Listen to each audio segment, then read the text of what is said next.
And then I started using a different platform that really gave me analytics based off of who was listening to my podcast. It was a much older audience. Once I found out who it was, I was able to shift that messaging and really allow them to feel like I was speaking directly to them.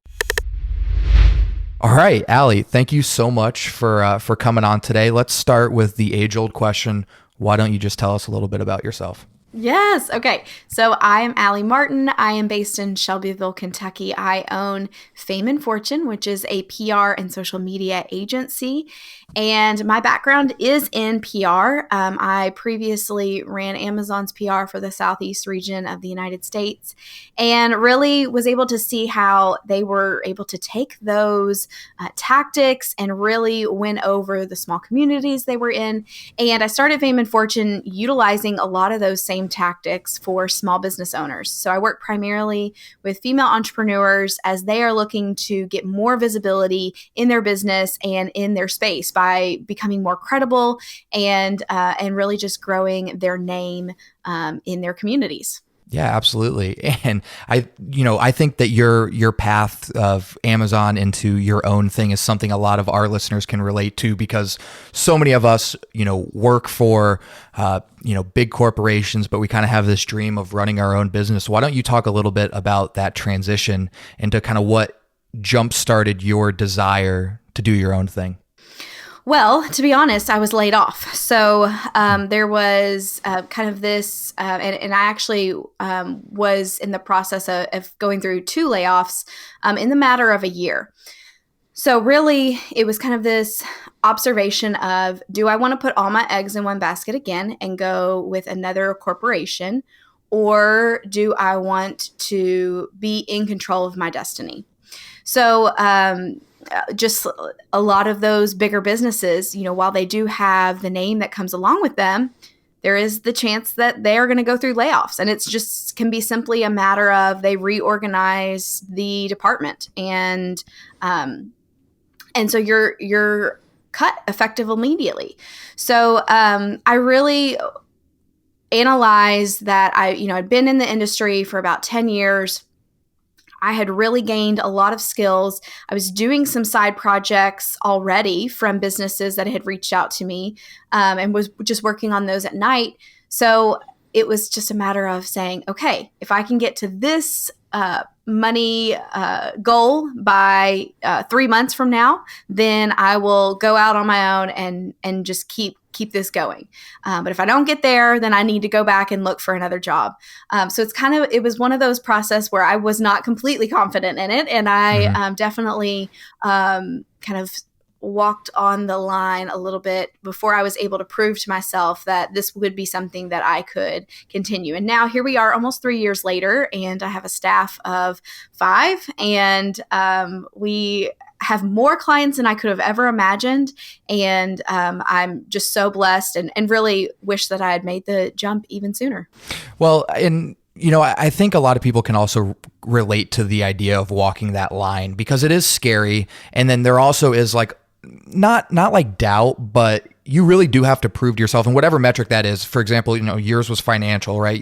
If I'm able to make this X number of dollars in 3 months, proves that, this proof of concept works and we can move on. I think another thing that a lot of people, and I'm sure a lot of your clients can relate to, is kind of figuring out what would, get the snowball rolling to get the money to where it needs to be for them to make that jump. So how do you kind of approach the idea of starting side hustles, side projects? How do you kind of start that fire so eventually it can take over?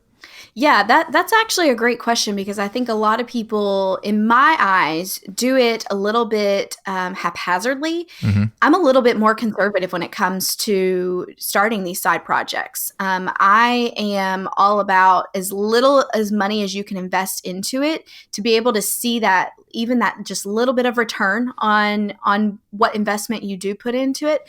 That does become that proof of concept where you can start to make it a snowball effect and add a little bit more. That's just the approach that I've taken. And of course, there have been plenty of people that are successful that actually don't take that approach and are a little bit more risky. But to me, that's just, I've gotten my MBA, and that's really kind of the approach that was drilled into me during that program, was really to just be very conservative with those investments, especially when you're testing the waters. Yeah. No, and testing is the key word there, because definitely what you start, like, you're going to pivot and change your idea so many times and tweak it as the market changes, as demand changes. But, if you're not trying in the first place, you're never going to be in a point where eventually you could take over. A little side tangent, because you just made me think of it. I've been having a lot of conversations with people related to advanced education. And you mentioned that you went on to get your MBA. Do you think an MBA is worth it in today's world? That actually is something that a lot of people do need to consider before they jump into an advanced program, because I make the argument that if you are wanting to be a lawyer, if you're wanting to be a doctor, if you're wanting to be a nurse, then yes, you definitely need that advanced degree. But there are certainly areas where you don't need a degree at all to be successful. And it really isn't a good return on your investment to make that time investment and money investment to be able to go down that path. So I think this is actually going to be, it feels like it's a little bit of a turning of the tides, in the fact that, for the longest time, we were all just pushed school. And then once you are past the bachelor degree, it's okay, what's your advanced degree? But I really just think a lot of people are they're opening their eyes to the possibilities that are out there that allow them to really get by without that advanced degree. Yeah, and I completely agree with you. And I think the advanced degrees that do, bar your JD and any kind of medical degree, because obviously you need to go through extensive schooling for that stuff. But I also see kind of a rise of like the 1-year specialized advanced masters, where maybe you're diving into a certain type of analytics on the business side or a marketing vertical. And I definitely think that if somebody does want to go back for that degree, they can do that. But I really think certificates online, there's a lot of things that you can be deemed an expert of, and that right there is validation enough. So thank you for going down that little tangent with me. It just kind of made me think of it. But so, you kind of have this side hustle, it's growing, and now we're beginning to kind of think through the process of, okay, how do I brand this? How do I promote it? How do I market that? And that's really what we want to talk about today, because I think it's a common conception that you need to basically like build out this massive team for marketing and, publicists and you as the CEO or you as the founder, like, you can't do this, but you would argue that you can be your own publicist. Absolutely. And really, whenever I think about visibility, because that's really what public relations, media opportunities, it drills down to. It's getting you more visible. It's getting more eyes on you or your business. And visibility is the most impactful and quickest way to change the trajectory of how people view you and your business. Because if you think about it, you can do your own marketing. You can post on social media. You can partner up and partner with another agency owner and kind of share each other's services. There's lots of ways that you could actually get more people's eyes on you. But when you think about the quickest way, the most impactful way, and it's really because you can assign that credibility with the media outlet that's showcasing you, they are credible. And whenever you appear in their publication, that credibility also applies to you. So it really is all about determining what type of coverage you are looking for in your business and then going after that. So I think definitely we're going to be talking a little bit more about how to go after that. But I really believe that visibility is something that anybody can achieve, and you don't need a large team and you don't even need a publicist to do it. You can do it yourself. So let's dive into that first bucket that you touched on.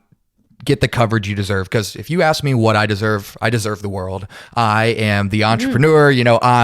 This is my business. This is my everything. But, in reality, how do you begin to kind of whittle that down into something that's feasible, something that you can attack and proceed today? Because obviously you want to be an Amazon, you want to be a Google, you want your business to grow and be successful, but that's not where you're going to start, right? Yeah, so the best place to start is to think about where your customers are hanging out, and whether that's online or in a print publication. Maybe that's a TV show. If you are a local business and you need to connect with local individuals, then online is not going to be the best place for you. Maybe a local TV or radio station would be. So, really determining where your customers are hanging out online, that's going to be the best place for you to appear in a media form. So I really like to set that stage, because a lot of people will say, oh, well, I want to be on the Today Show. I want to be on Good Morning America. Well, are your customers hanging out there? There's a lot of people hanging out there, but is that where your customers are? Is that the best place for you to start? And publicity and visibility really does take a stair-step approach, in the sense that if I have clients that come to me and they've never appeared on local media, local TV, local radio, local newspaper, that's really going to be a great place to start in their local community, getting that coverage, getting that feature. And then we can use that feature to go to an industry publication. So then we can stair-step it and say, hey, industry publication, here is links to where my client appeared on their local publication. Then once we have achieved industry level, that's when you can step it up to the national. So I think there's a big misconception that people think, oh, I'm going to shoot for the stars and land among the moon. Like, I'm going to, just immediately get this big top tier feature. And while that definitely does happen, I've been in Rachel Ray and I was on CNN all within the same week. While that does happen, there typically is much more of a stair-step approach. So, really determining where your customers are hanging out online, and then we need to determine who the players are on that media outlet. So if it is a print publication, like, who is the editor of that magazine? If it is a TV station, who is the producer? Who's the assignment manager? So really determining who's going to be the determining factor of whether they feature you or not. And then we're going to go after them. We're going to be pitching them, and we're going to be giving them a reason to include you in their outlet. Yeah. And I think that same approach can translate well into social media, which is where I think a lot of, companies immediately kind of tweak their head, because social media is such a big component of today's world. But I think it's also important to understand that there are differences in the platforms for social media, and there are different people that hang out on each platform. Can you talk a little bit about how to identify, maybe what social media platform would be best for, your business? Because, like, for example, for us, on the real estate side, we're definitely geared more towards LinkedIn, because there are a lot of professionals that would, use our tool. Is not a traditional B2C tool that everybody in the entire world could use. It's geared towards a very specific clientele. But for the podcast, Instagram's the most important platform, because every single person's on Instagram, and it's where we kind of go to learn stuff on the first. So how do you kind of work with clients and determine maybe what's the best avenue for them to pursue? Yeah, Peyton, that's a great question. And I don't think a lot of people really drill down into that specifically. They think they know, but they don't actually find out. So that's where I really say, where are your customers hanging out? That's where we need to be. But don't just assume. So we actually need to ask, and it goes back to kind of the market studies that people would do in marketing maybe 20 years ago. Yep. You would kind of see these groups where, they would ask, large groups of people like, okay, now, did you like A or did you like B? Okay, what did you like about A? What did you like about B? They would really ask just like the basic questions. But that's what you need to be doing with your audience as well. Don't assume. I have a podcast as well. I assumed that my target demographic was my age range. I thought it was a person that looked just like me, 35 years old, that they were in their business. And then I started using a different platform that really gave me analytics based off of who was listening to my podcast. It was a much older audience. It was more of that 50 to 65 age range, which was really shocking to me and allowed me to pivot the messaging that I was telling. Because if I'm thinking I'm talking to a 35-year-old, and I'm giving this messaging that of somebody that would be of that age range and that they would care about, and that's not my audience. Once I found out who it was, I was able to shift that messaging and really allow them to feel like I was speaking directly to them, because that's who was primarily listening to the podcast. So, I really do think that is an important piece to really put into practice. It is really determining those key characteristics of your audience, actually asking them. Oh, the analytics are pretty jarring sometimes when you dive into that, because like you said, you can uncover something that you had no idea what was going on. Like for example, on the Reel Venture, we get a lot of reach with our reels, right? They do well based, when we use the right hashtags, and they get good reach, and it brings a lot of people to the page. But like the actual posts that perform the best, since our demographic is like 16 to 35, our memes like blow up. So the informational content that we post, excerpts from the interviews, bring people in, but the content that actually gets the most interaction are the memes, and it's at the Reel Venture _ on Instagram if you don't follow us. But we weren't really paying attention to the analytics, and then once we kind of saw that trend, we had to tweak the content accordingly, and it's definitely worked out really well for us. So we determine our coverage that we're looking for. Now it's time to actually begin to approach people, and this is the hard part, and the thing that probably scares people the most is pitching. One thing that we've definitely talked about on this show a lot is every opportunity is a sales opportunity. Like, you don't even understand that you're selling yourself, you're selling your business anytime that you remotely talk about it. So with that being said, how do we begin to craft our pitch to, kind of take this game to the next level? Okay, so if you don't already have a piece of paper and a pen or a way to take notes, grab it now. I'm going to share with you 6 steps to really craft that pitch so that it is exactly what the outlet is looking for. So the first one is to be authentic and true to yourself and have a unique story, really, when it comes down to.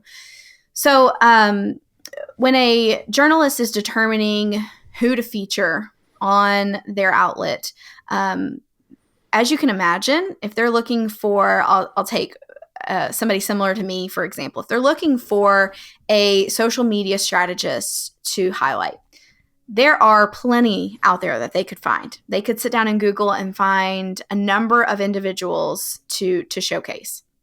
What's going to make somebody stand out from another is their unique story.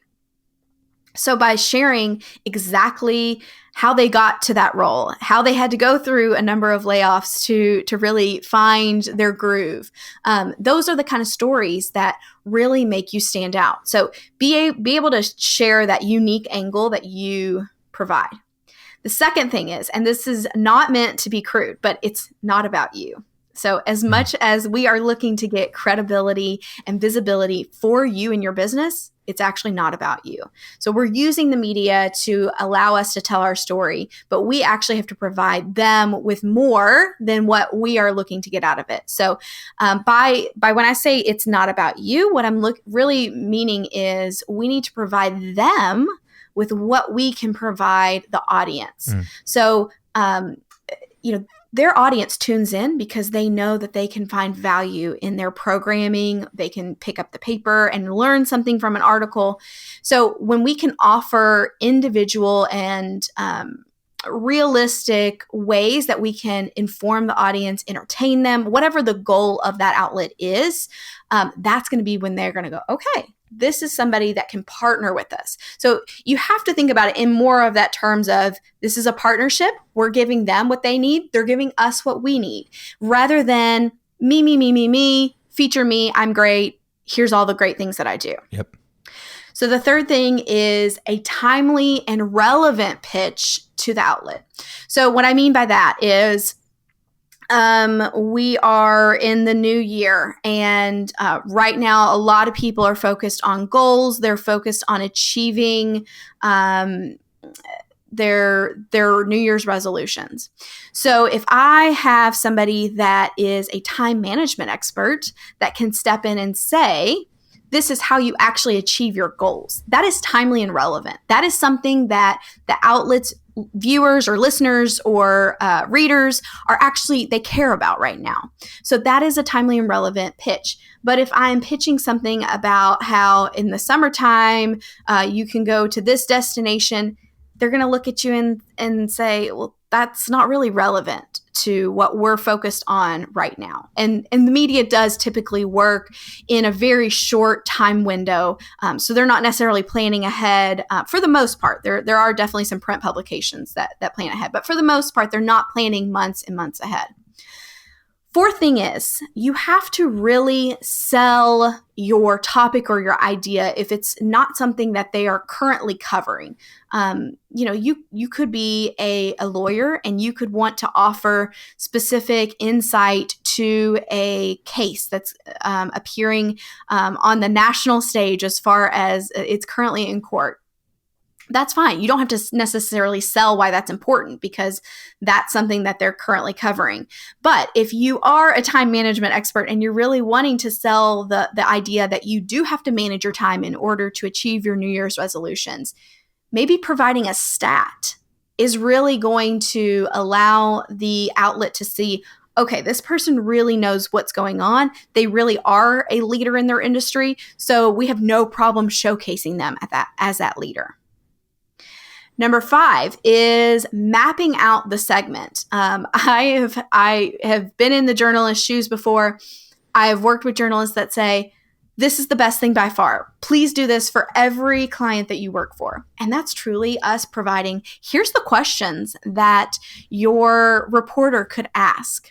And here would be our answers, so that they can see exactly what this segment would look like. And I'm speaking specifically for TV, but you can do the exact same thing with a print publication. So here's the questions, here's how we would answer, this is how we would really phrase the article. So you're not necessarily dictating or telling them, you're just saying, hey, if this is helpful, here's some suggested questions and what our answers would be. That is huge. And then lastly, the thing that, again, makes you stand out, makes you different from all those other social media strategists out there or all those other entrepreneurs that are pitching them is take a stand, have an opinion. So if you have an opinion of something that is a little controversial or maybe something that maybe differs from a lot of people in the industry, this is an opportunity to make that opinion known so that they can ask you about it and they can get your point of view. So those are really the best ways to kind of lay out when you're pitching to an outlet, really why they should have you on their outlet or why they should consider you an expert source. I really like that last point with, kind of taking a stand, having an opinion, because I definitely feel with most startups today, you are taking a stand and trying to be a disruptor in some capacity, right? You're trying to shake up an old institution, an old way of thinking.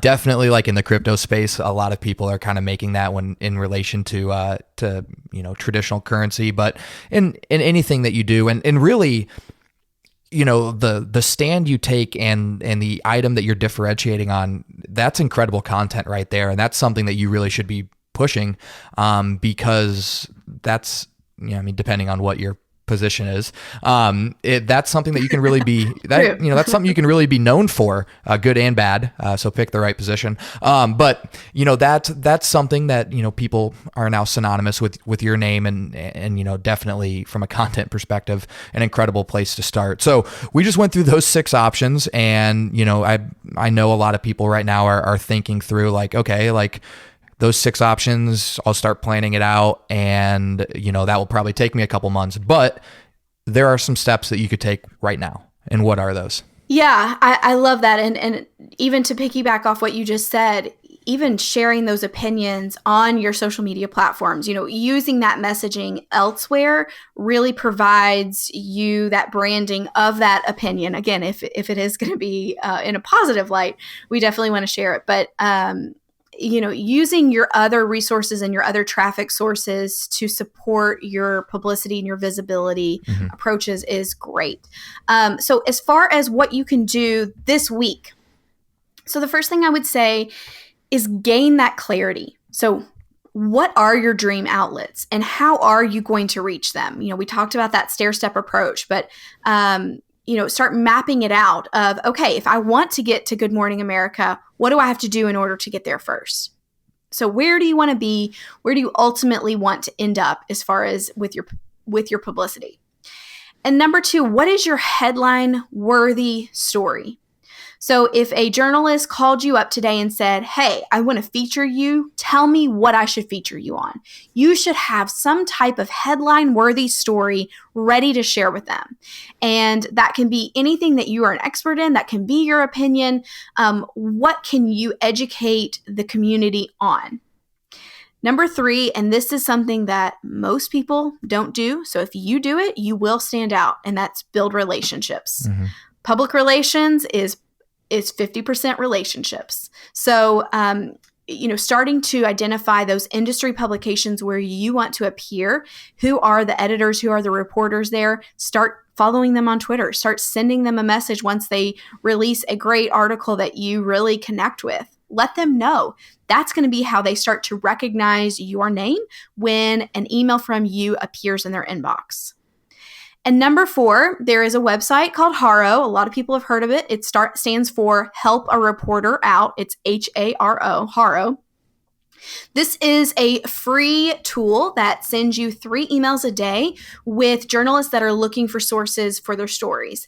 I have gotten clients in Martha Stewart, Forbes, Entrepreneur, Better Homes and Garden. I'm sure I'm blanking on some other outlets that all came from Haro. And there is a ton of opportunities to sift through. So it is not something that you can quickly do. But if you have certain keywords that you're looking for and you subscribe to those emails, they come in, you could do a quick search for those keywords, and then you pitch the journalist immediately, and you can sometimes have an interview all scheduled within a day. So if you're really looking to start getting some quick wins, there's a lot of lower level outlets that are looking for sources there as well. So you can kind of get some practice in and start to feel comfortable. But there's definitely some top tier outlets and publications with opportunities there as well. I think, for like the really young people, for our really young listeners, they might be thinking like, well, nobody reads newspapers anymore, or, nobody reads magazines. But I think what a lot of people kind of forget is those outlets have adapted to a social media approach, and those articles, those publications are released across all those platforms. And what it really provides, and I think that this is important because it took me a while to understand it, is a lot of these established platforms offer instant credibility. Like when they put out an article about a certain topic, they are seen as the expert in it. So if you can have an article released by, I'm trying to do something unrelated to what I do, but like, let's say that you have a sports article and it gets put out by Sports Illustrated or ESPN, the magazine. Like that is the pinnacle of content publications for your specific industry. And I think that that's something that all of us young people need to remember, that, all those articles that you see on Twitter and Instagram, they come from a publication like this. It just has been adapted where people might not be reading the physical magazine, but all of those articles are digitally subscribed to. And I think that that's something that we all need to remember. And it really comes back to, where are your customers getting their news? Mm-hmm. Because if your demographic does not read those anymore, then we need to focus more on online outlets and ways that we can get you mentioned online. I think a lot of people consider it obnoxious until you're in the same position, but a lot of entrepreneurs have that banner on their website where it says featured in, and then you have a million different outlet logos. Yeah. And it's obnoxious until you start to have some of those, and then you can go, oh yeah, I get to put that on my website now. And you're absolutely right. It's the credibility. It is literally featuring you as an industry leader. So that's how we have to think about PR. It will never be something that goes away. As soon as I've been featured on Rachel Ray, I will always be able to say I was featured on Rachel Ray. I've been featured on CNN. I will always be able to say that. So it is something, once you achieve it, it never goes away. So it is something that really can last you a lifetime. Oh, 100%. And that's a good way to think about it. It's almost like a trophy that you can forever have on your wall and nobody can ever take it away from you because it happened. Allie, every single guest that we have come on, regardless of, what they're an expert of, at their core, they're an entrepreneur, and you run your own business. So I think, you can definitely relate to this, but the question we like to end every single interview with is simply, why are you an entrepreneur? Yep. I want to help as many people as possible share their message and showcase who they are and their God-given talents with the world. And I'm able to do that by owning fame and fortune and getting to work for myself, dictate what I get to do, and I get to help as many people as possible in the process. The thing I love about that question is every single person, and this is never a knock against, everybody thinks that they have this unique answer, but I love the fact that at its core, everybody says the same thing. They want to help other people.